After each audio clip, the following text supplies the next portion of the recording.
नमस्कार। स्वागत है आप सबका राजनीति के इस अखाड़े में। मेरा नाम है अजय सेतिया। मित्रों, नरेंद्र मोदी जब कहीं हारते हैं तो शांत रहते हैं। हालांकि अब लंबे समय से हारने की नौबत नहीं आई है, लेकिन जब जीतते हैं तो शरारती हो जाते हैं।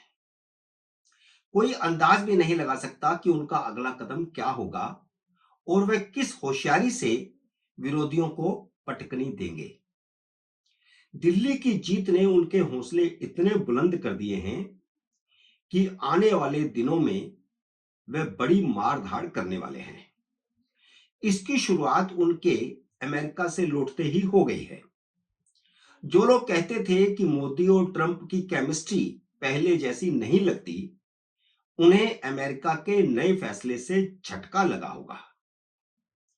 राहुल गांधी को भले ही समझ नहीं आया होगा, लेकिन उन्हीं के दल के सांसद शशि थरूर ने मोदी की यात्रा को कूटनीतिक दृष्टि से सफल बताया है। ट्रंप ने पहले दुनिया भर के देशों के संगठनों को दी जाने वाली यूएस एड बंद कर दी थी। इससे भारत को भी झटका लगा था, लेकिन मोदी खुश थे क्योंकि यह एड उन लोगों की बंद हुई थी जो पिछले 24 साल से अमेरिकी एड का भाजपा और मोदी विरोध के लिए इस्तेमाल कर रहे थे। इनमें अरविंद केजरीवाल, तीस्ता सितरवाड़ जैसे संगठनों के अलावा गांधी परिवार की राजीव फाउंडेशन भी शामिल थी।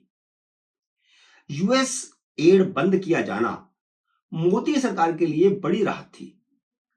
अब मोदी ट्रंप और मोदी एलन मस्क की मुलाकात के बाद एक और बड़ा फैसला किया गया है। मोदी के भारत लौटते ही एलन मस्क ने लोकतंत्र की मजबूती के नाम पर दी जा रही $21 मिलियन की एड भी बंद कर दी है। जो बिडेन प्रशासन ने यह एड कुछ कांग्रेसी कम्युनिस्ट एनजीओ को भारत के चुनावों को प्रभावित करने के लिए दी थी। अब देखिए कि अमेरिकी एड का भारत में कैसे दुरुपयोग किया जा रहा था। कहा यह जा रहा था कि भारत में मतदान बढ़ाने के लिए एड दी जा रही है, लेकिन वास्तव में भारत को अस्थिर करने के लिए, अमेरिकी डीप स्टेट के एजेंडे को पूरा करने के लिए यह एड दी जा रही थी। बिडेन प्रशासन ने बांग्लादेश को भी राजनीतिक स्थिरता के नाम पर $29 मिलियन की मदद की थी, जिसका इस्तेमाल राजनीतिक अस्थिरता के लिए किया गया और चुनी हुई शेख हसीना का तख्ता पलट दिया गया। जब बांग्लादेश में तख्ता पलटा गया था, तब कांग्रेस के नेता सलमान खुर्शीद ने कहा था कि ऐसा ही भारत में भी हो सकता है। तो आप इस दोनों अमेरिकी एड को इस संदर्भ में देखिए कि वहां किस लिए दिया गया और यहां किस लिए दिया जा रहा था। भारत, नेपाल, बांग्लादेश समेत 21 देशों को दी जाने वाली कुल $486 मिलियन की एड रोक लगाई गई है। इस एड का दूसरे देशों में राजनीतिक हस्तक्षेप और अमेरिका के मनमाफिक सरकारें बनवाने के लिए इस्तेमाल किया जा रहा था। भारतीय जनता पार्टी ने चुनावों को प्रभावित करने वाली अमेरिकी एड बंद होने का स्वागत किया है। साफ है कि यह नरेंद्र मोदी और एलन मस्क की बातचीत का ही नतीजा है कि राष्ट्रपति ट्रंप के आदेश पर और मोदी के कहने पर 2-3 दिन के भीतर ही इतना बड़ा फैसला हो गया कि दुनिया भर के देशों को मिलने वाली, 21 देशों को मिलने वाली 480 करोड़ रुपए की एड बंद कर दी गई। अब दूसरे मुद्दे पर आते हैं। 18 फरवरी को मुख्य चुनाव आयुक्त राजीव कुमार रिटायर होने वाले हैं। पहले नियम यह था कि चुनाव आयुक्तों में से ही सीनियर मोस्ट को मुख्य चुनाव आयुक्त बना दिया जाता था। चुनाव आयुक्तों की नियुक्ति सरकार की सिफारिश पर राष्ट्रपति करते थे। मोदी सरकार आई तो लोकतंत्र के इन बरसाती मेढकों ने सुप्रीम कोर्ट में याचिका दाखिल कर दी कि चुनाव आयुक्तों की निष्पक्ष नियुक्ति की व्यवस्था की जानी चाहिए। और जब से मोदी प्रधानमंत्री बने हैं 2015 से लेकर के 2022 तक निष्पक्ष आयुक्तों की नियुक्ति नहीं हुई है। इन बरसाती मेढकों को तब तक कोई चिंता नहीं थी जब तक कांग्रेस की सरकार थी। जब चुनाव में हारने लगे तो कभी ईवीएम में खामी ढूंढने लगे, कभी चुनाव आयुक्तों की नियुक्ति में खामी ढूंढने लगे। मार्च 2023 में अपने फैसले में सुप्रीम कोर्ट ने कहा कि सरकार को चुनाव आयुक्तों की नियुक्ति के लिए एक कानून बनाकर कमेटी का गठन करना चाहिए।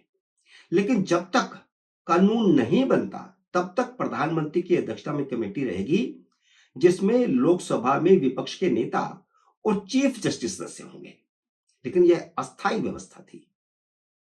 जब सुप्रीम कोर्ट ने जजों की नियुक्ति के लिए बनाई गई चयन समिति को नहीं माना, जिसे संसद ने बनाया था, जिसमें सरकार का विधि मंत्री शामिल था, तो फिर सरकार ऐसी कमेटी को क्यों माने जिसमें प्रशासनिक नियुक्ति के लिए चीफ जस्टिस को शामिल किया गया हो।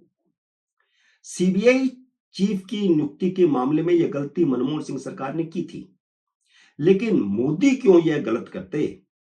यह गलती वे क्यों करते कि सरकारी काम में चीफ जस्टिस का हस्तक्षेप क्यों स्वीकार किया जाए जब वे स्वीकार नहीं करते?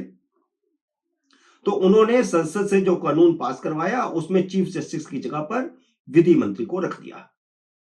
और पहले भी जितनी कमेटियां बनती थी इसी तरह बनती थी, बहुमत सरकार का होता है। बल्कि मोदी सरकार तो सीबीआई चीफ की नियुक्ति कमेटी में भी चीफ जस्टिस को बाहर करने का इरादा रखती है। उपराष्ट्रपति जगदीप धनखड़ का बयान इसी की ओर इशारा है। जगदीप धनखड़ ने कहा है कि सीबीआई चीफ की नियुक्ति में चीफ जस्टिस का क्या काम, वे किस लिए, इसे बदलने का समय आ गया है। कांग्रेस ने चुनाव आयुक्तों की नियुक्ति कमेटी से चीफ जस्टिस को निकालने के कानून को सुप्रीम कोर्ट में चुनौती दी हुई है, जिसकी सुनवाई 19 फरवरी को है। जबकि मोदी सरकार ने नए मुख्य चुनाव आयुक्त का चयन करने के लिए 17 फरवरी को बैठक बुला ली है। 18 फरवरी को तो नए चुनाव आयुक्त शपथ ग्रहण भी कर लेंगे, पद ग्रहण भी कर लेंगे। मोदी सरकार लोकसभा चुनावों से पहले नियुक्त किए गए चुनाव आयुक्त ज्ञानेश कुमार को ही मुख्य चुनाव आयुक्त बनाने का इरादा रखती है।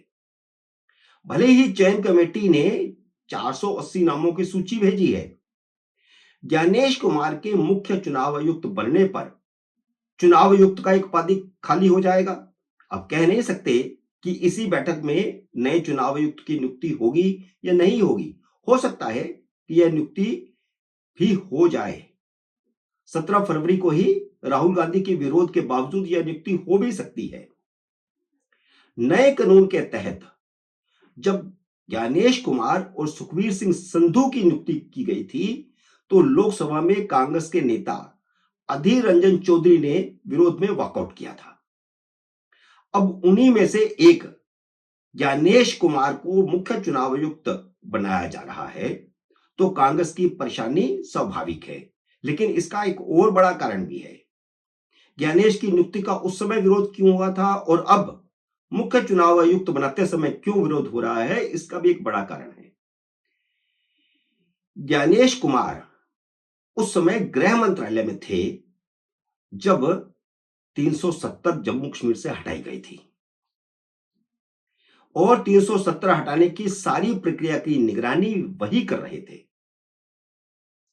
हालांकि ज्ञानेश कुमार 2029 के लोकसभा चुनावों से पहले रिटायर हो जाएंगे, लेकिन राहुल गांधी का दर्द यह है कि वह गृह मंत्रालय में रहते हुए अमित शाह के करीबी अफसरों में से एक रहे हैं और 2025, 26, 27 में कम से कम 13-14 विधानसभाओं के चुनाव होने हैं।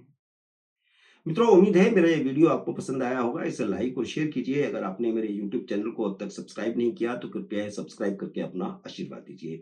जल्दी मिलते हैं अगले वीडियो में किसी अन्य विषय के साथ। तब तक नमस्कार।